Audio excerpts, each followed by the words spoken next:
جس آدمی سے بادشاہ تھوڑا سا ناراض ہوتا نا تو وہ کتے کے آگے اس آدمی کو ڈالتا، کتے اس کو چیر پھاڑ کے کھا جاتے. یہ سزا تھی، لوگوں کو پتا تھا. بادشاہ کے وزیر نے بڑی خدمت کی بادشاہ کی، 35 سال تک نوکری کی. لیکن ہر سورج نے غروب تو نہیں ہوتا ہے نا، ہر چاند نے ڈھلنا بھی ہوتا ہے. اب بوڑھا ہونے لگا، وہ جو مضبوط حافظہ تھا وہ کمزور ہونے لگا، ہلکی ہلکی غلطی. بادشاہ مزاج کا بادشاہ تھا، پر نہیں سمجھ میں آیا. تو میں نے کہا کہ لوگ کہتے ہیں ہمیں کام پیارا ہے، چم نہیں. تو رشتہ وفا کا تھا ہی نہیں. وزیر سمجھنے لگا کہ اب نہ میں بھی غلطیاں کرنے لگا ہوں تو ایسا نہ ہو کسی دن میں بھی ان کتوں کا شکار ہو جاؤں. اس نے بادشاہ سے کہا کہ بادشاہ مجھے آہستہ آہستہ معذرت کرنے لگا، قدم ہٹانے لگا کہ مجھے چھٹی دے دی جائے، میں بوڑھا ہو گیا ہوں. لیکن اس نے کہا نہیں نہیں، جب تک میری طبیعت نہیں مانتی تم نہیں جا سکتے. مطلق العنان لوگ تھے. وزیر خاموش ہو گیا، پریشان رہنے لگا. غلطی ہو گئی ہے تو پھینک دے گا. ایک تجویز اس کے ذہن میں آئی. وہ جو پنجرے، کتوں کے پنجرے پر محافظ بیٹھا تھا نا، جو ان کو کھانا ڈالتا تھا، روٹی ڈالتا تھا، گوشت دیتا تھا، اس کو ایک دن کہنے لگا یار تیری ڈیوٹی ہے سارا دن کتوں کو کھانا دینے کی، گوشت دینے کی، تو 2-4 دن ڈیوٹی مجھے نہیں دیتا؟ کہ تو لے لے، میں تو پہلے پریشان ہوں، سارا دن ان کی دیکھ بھال کرتا ہوں. اس نے کچھ تھوڑا سا گوشت لیا، پنجرے کے باہر کھڑے ہو کے کتوں کو ڈالا. اگلے دن تھوڑی روٹیاں لے آیا، کتوں کو ڈالی. 2-4 دن، ہفتہ، مہینہ، سال بھر، جتنا اس کو موقع ملا وہ دن بھر خدمت کرتا. بس وقت ایک دن آ گیا، بادشاہ کو کوئی بات اچھی نہ لگی. اس نے کہا اس بڈھے کو اٹھاؤ اور ڈالو کتوں کے پنجرے میں. ساری زندگی یہاں رہا، اسے ابھی تک نہیں پتا چلا میرے مزاج کا.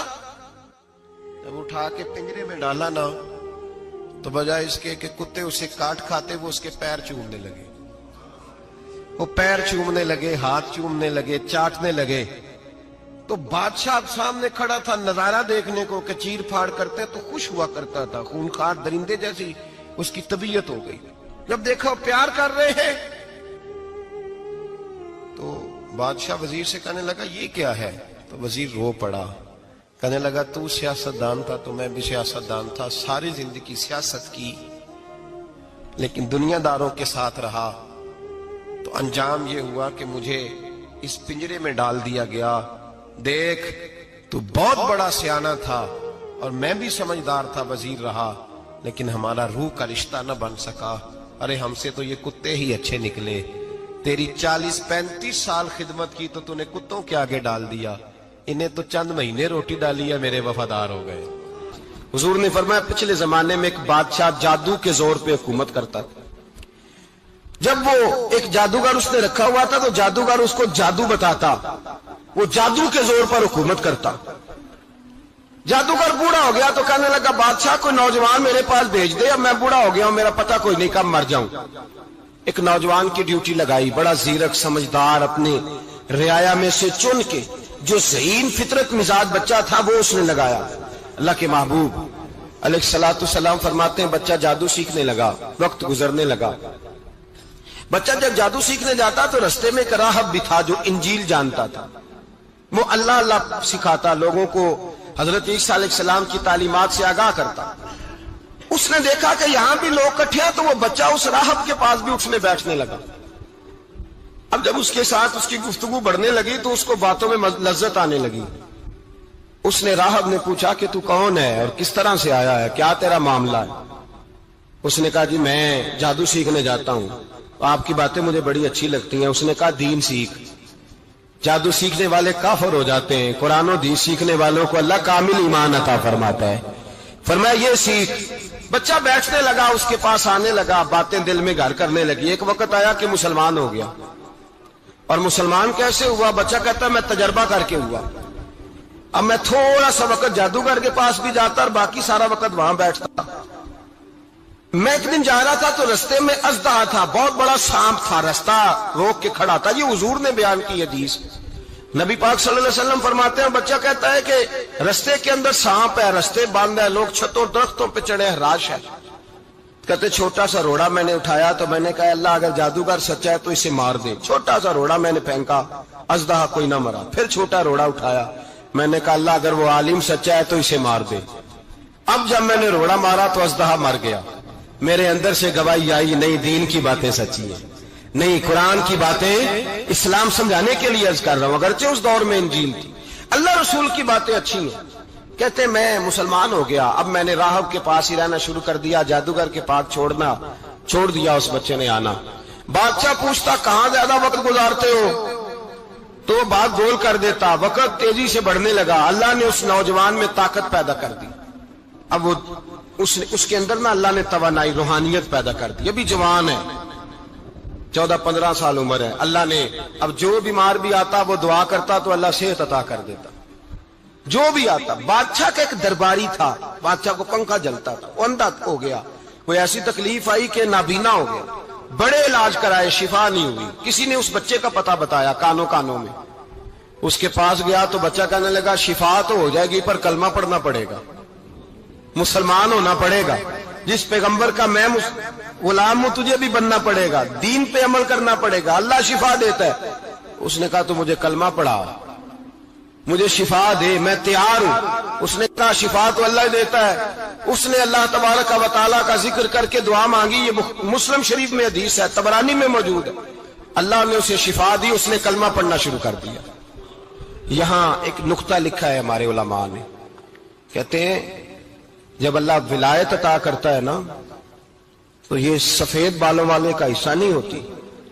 اگر جوانی میں کوئی آدمی توبہ کر کے تصوف کے راستے پہ چلتا ہے تو سب سے زیادہ ولایت اللہ اسے عطا فرماتا ہے. سب سے زیادہ ولایت اس کے پاس ہوتی ہے.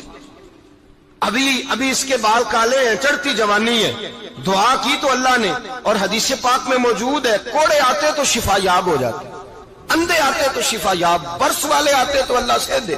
جوان ہے. بادشاہ کے پاس وہ واپس گیا, وہ جو آدمی جس کی آنکھیں ٹھیک ہوئی تھی. بادشاہ نے پوچھا کہ کیسے شفا ملی, تو کہنے لگا میرے رب نے شفا دی ہے.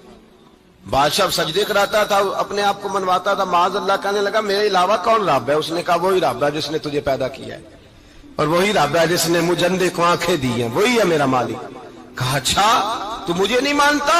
کہا نہیں میں اپنے رب کو مانتا ہوں. بادشاہ نے اسے سزا دی, ستایا. اس نے بچے کا پتہ بتایا, پر بچے کو بلا کے ستایا تو اس راہب کا پتہ بتایا. راہب بھی قتل ہو گیا, نابینا بھی قتل ہو گیا. بادشاہ نے کہا سپاہیوں سے اس بچے کو لے جاؤ اور پہاڑ کی چوٹی پہ جا کے نیچے پھینکو تاکہ مر جائے. بچہ پہاڑ کی چوٹی پہ گیا تو ہاتھ اٹھا کے کہنے لگا یا اللہ میرے لیے نہیں اپنے لیے, میرے لیے نہیں اپنے لیے انہیں اپنی قدرت کے جلوے دکھا. میرے لیے نہیں, اللہ کے بندے اپنی جان بچانے کی دعائیں نہیں مانگتے, اپنے لیے انہیں اپنی قدرت کے جلوے دکھا. یہ دعا مانگی, جتنے لوگ ساتھ آئے تھے وہ سارے زمین پہ گرے اور سب مر گئے, پہاڑ سے گر کے مر گئے. بچہ واپس سیدھا بادشاہ کے پاس, کہنے لگا لو بھائی میرے رب نے مجھے بچا لیا ہے. جوان کا ایمان دیکھو, میرے رب نے مجھے, بولو میرے اللہ نے مجھے ایمان کی گواہی دے رہا ہے, میں بچ گیا ہوں, تو جھوٹا ہے, میرا رب سچا ہے. اس نے کہا لے جاؤ اس کو دریا میں, کشتی میں بٹھاؤ, بیچ دریا کے جا کے دھکا دے دو. بیٹھے کشتی میں, دریا کے بیچ گئے, اور جب جا کے وہاں اس کو دھکا دینے لگے تو اس نے کہا اللہ میرے لیے نہیں اپنے لیے انہیں اپنی قدرت کے جلوے دکھا. بس ایک طوفان سا آیا, جتنے سپاہی ساتھ آئے تھے ڈوب کے مر گئے. وہ بچہ اٹھا اور سیدھا پھر بادشاہ کے پاس, اسی کے پاس, کہنے لگا لو بھائی میرے رب نے مجھے بچا لیا ہے, تیرے پاس آیا ہوں. وہ کہنے لگا تو کیا مصیبت میرے گلے پڑ گئی ہے, کیسے جان چھوٹے گی؟ تو بچہ کہنے لگا اگر تو مجھے باندھے درخت کے ساتھ اور سارے ملک کو بلائے, لوگوں کو اکٹھا کرے, پھر تو مجھے تیر مارنا, میں تجھے بتاؤں گا کیسے مارنا ہے, میں مر جاؤں گا. اللہ کا بندہ نوجوان, ایمان دیکھو, مرنے کے طریقے بتا رہا ہے. میں تجھے بتاؤں گا میں کیسے مروں گا. یہ بات کہی, بادشاہ نے سارا مجمع جمع کیا, ملک سارا باہر آ گیا, درخت کے ساتھ باندھ دیا. کہنے لگا بھائی لوگوں یہ مجھے مارنا چاہتا تھا, مار نہیں سکا, اب میں اسے بتانے لگا ہوں کہ میں کیسے مروں گا. اسے کہو جب تیر مارے تو ساتھ میرے رب کا نام بھی لے, میں اپنے رب کے نام پہ جان دوں گا. ایمان کی پختگی میں اللہ کے نام پر جان دوں گا. اسے کہو رب کے نام پہ مارے, مر جاؤں گا. بادشاہ نے اللہ کہہ کے تیر مارا، پیشانی میں لگا، بچے کی روح پرواز کر گئی، جتنا مجمع کھڑا تھا سارا کلمہ پڑھ کے مسلمان ہو گئے، سارے مسلمان ہو گئے سارے۔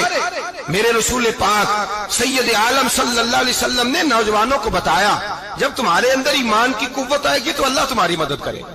فرمایا وہ نوخیز ولی تھا، ابھی جوان رانا تھا، ابھی اس کی پیشانی پر جوانی کے آثار تھے، لیکن اس نے اللہ کو راضی کیا، رب کریم کو راضی۔